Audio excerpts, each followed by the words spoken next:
Nah, tapi ternyata teman-teman, praktik P5 ini masih banyak miskonsepsi. Mari kita lihat yuk.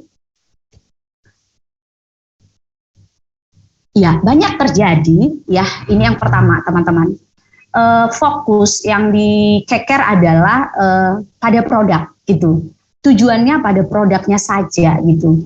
Jadi, boleh next, Mas? Ya, jadi aktivitas-aktivitas itu dilakukan untuk apa? Seolah-olah memang untuk mengeker bagaimana sih produk itu jadi. Nah, contohnya ini nih, guru meminta murid membawa sampah, membawa ekobring bersama-sama ke sekolah gitu ya. Besok bawa ya sampah, sampah apa Bu? Sampah botol aqua, sama plastik, nanti kita isi ke dalam, nanti kita bikin tempat duduk dari situ. Nah gitu misalkan, atau guru mengajak murid membuat makanan di rumah, nanti kita buat bajar ya gitu. Atau bahkan guru meminta murid melakukan latihan tari, membuat pegelaran tari gitu ya. Next Mas. Nah, ini terjadi teman-teman. Uh, apakah memang begitu? Nah, mari kita lihat. Harusnya tujuannya bukan sekedar produk, tetapi pada karakter yang dikeker pada P3, pada profil pelajar Pancasila. Nah, aktivitas-aktivitas itu tadi dibuat untuk mencapai karakter. Dan aktivitas itu pun kita lakukan harus berdasarkan isu ataupun masalah yang ada, gitu ya. Baik, next Mas Yuda. Oke, nah ketika profil pelajar Pancasila menjadi tujuan kita teman-teman dalam pelaksanaan P5 ini, maka tahapan aktivitas itu adalah bagaimana kita menyasar ataupun memenuhi ataupun mencapai dimensi apa sih yang ingin kita sasar gitu ya. Kemudian juga asesmennya berupa rubrik, boleh macam-macam ya. Kita gunakan untuk apa? Untuk melihat sejauh mana sih ketercapaian dimensi pada saat pelaksanaan P5 gitu ya. Kemudian teman-teman, pameran karya itu tidak sekadar fokus pada produk, tetapi menceritakan proses mencapai produk tersebut. Nah, jadi apa yang sangat bernilai prosesnya itu tadi, penemuannya tadi, prototipe itu gitu. Nah, ketika memang proses penceritaan pencapaian produk yang tentu apakah boleh gagal? Boleh. Kenapa? Kita urgensinya mengeker pada prosesnya gitu ya. Gimana sebenarnya karakter itu tercermin di diri murid gitu.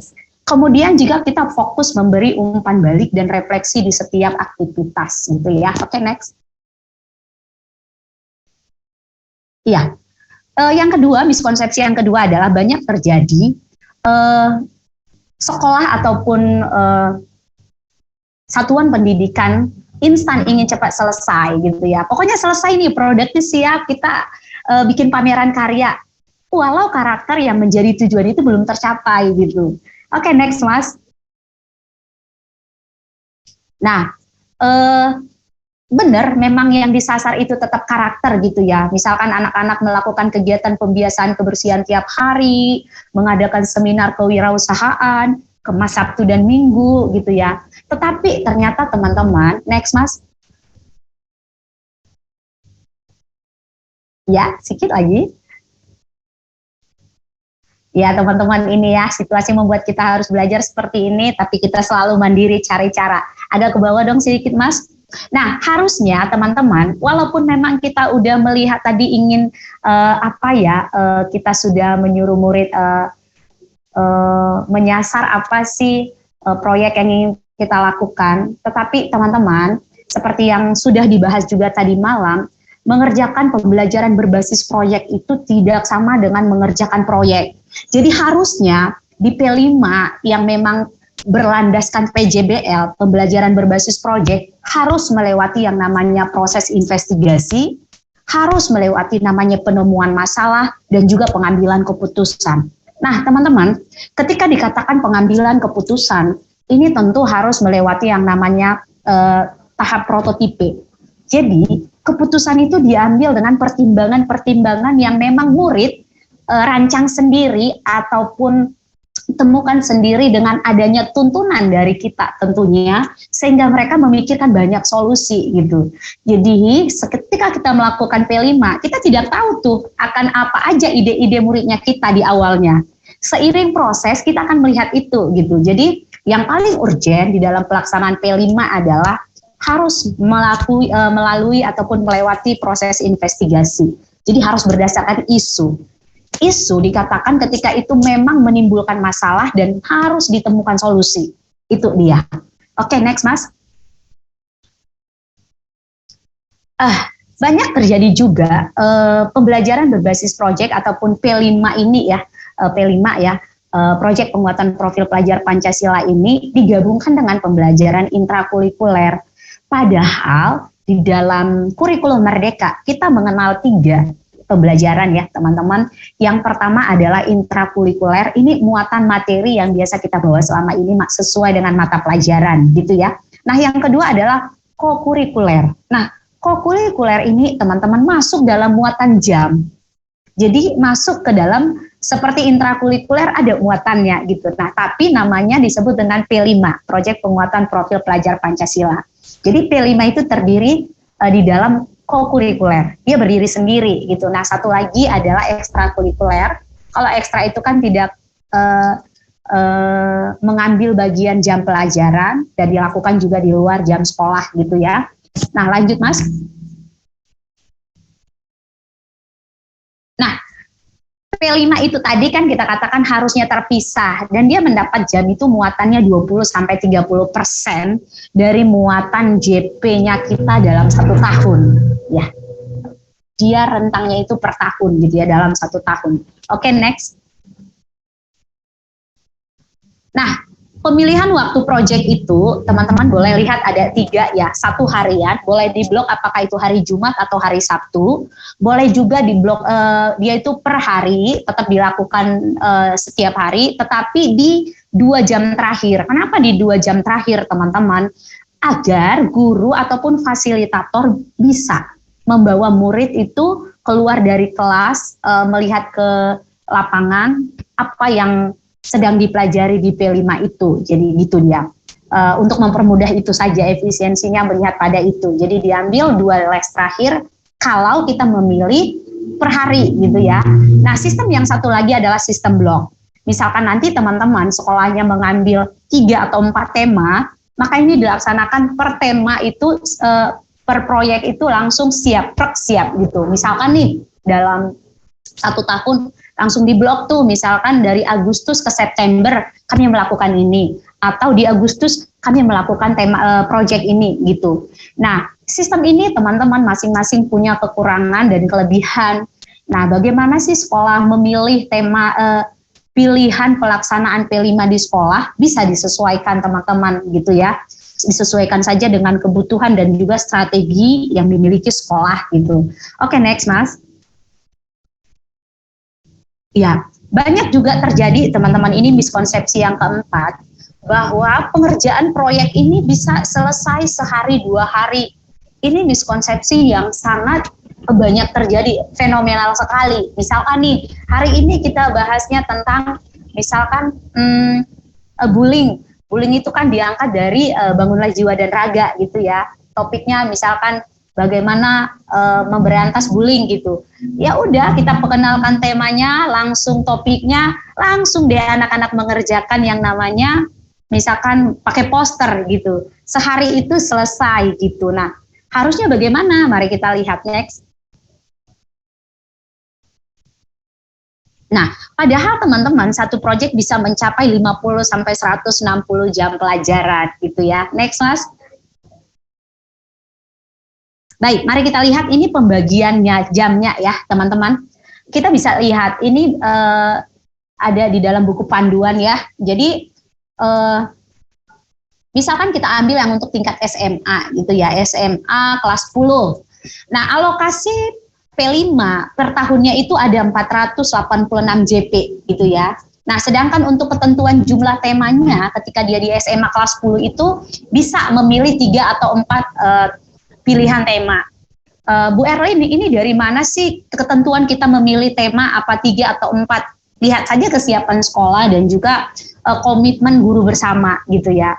Kenapa? Karena ini menyangkut apa-apa saja yang akan dilakukan sekolah dalam 1 tahun. Jadi tidak bisa hanya ditetapkan oleh kepala sekolah gitu ya. Nah contohnya nih teman-teman, ketika tadi untuk jenjang SMA kelas 10, misalkan kita mengambil 3 tema. Ketika kita mengambil 3 tema, maka dari 486 JP ini teman-teman dibagi 3, maka menjadi satu proyek nanti teman-teman untuk satu tema itu ada 162 JP gitu. Nah, kalau dia 4 gimana? Nah, ada 121, ada yang 122 gitu dia ya.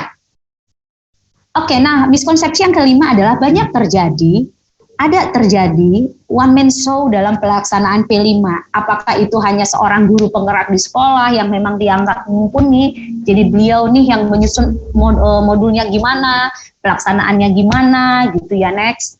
Padahal teman-teman, seharusnya P5 ini adalah pekerjaan kolaborasi. Ini pekerjaan bersama gitu. Tidak boleh hanya kepala sekolah sendiri, tidak boleh hanya guru sendiri, tapi kita harus bareng-bareng gitu. Oke, next Mas.